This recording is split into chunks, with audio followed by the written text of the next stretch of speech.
মুরগি পালনের ক্ষেত্রে আমরা সর্বপ্রথম যে সমস্যাটায় পড়ি সেটা হচ্ছে ছোট বাচ্চাগুলোকে আমরা কিভাবে বড় করব। আসসালামু আলাইকুম। তো যারা নতুন আছেন তো সবাই ভিডিওটা মনোযোগ সহকারে দেখবেন, এটা নিয়ে আমরা টেনশনে পড়ে যাই। তো ছোট বাচ্চার ক্ষেত্রে সবচেয়ে কমন এবং জরুরি যে কাজটা প্রয়োজন সেটা হচ্ছে সঠিক তাপমাত্রা। আপনি যদি সঠিক তাপমাত্রা থাকে তাহলে আপনার একটা বাচ্চা নষ্ট হবে না। আর অনেক সময় দেখা যায় অনেকেই বিভিন্ন ওষুধ সাজেস্ট করে।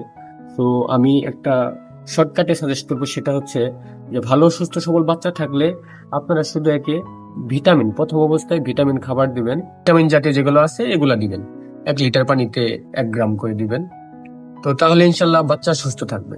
হ্যাঁ, 15 দিন পর্যন্ত বাচ্চার তাপমাত্রা ঠিক থাকলে ইনশাল্লাহ বাচ্চা কোনো সমস্যা হবে না। আরেকটা গুরুত্বপূর্ণ তথ্য হচ্ছে যে বাচ্চাকে অবশ্যই 1 মাস পর্যন্ত জিরো ফিড খাওয়াবেন। তো জিরো ফিডটা কেন খাওয়াবেন? কারণ জিরো ফিডটা খাওয়ালে ফিডে আপনার পুষ্টি থাকে, যার কারণে বাচ্চা সুস্থ সবল থাকে, কোনো ধরনের সমস্যা হয় না।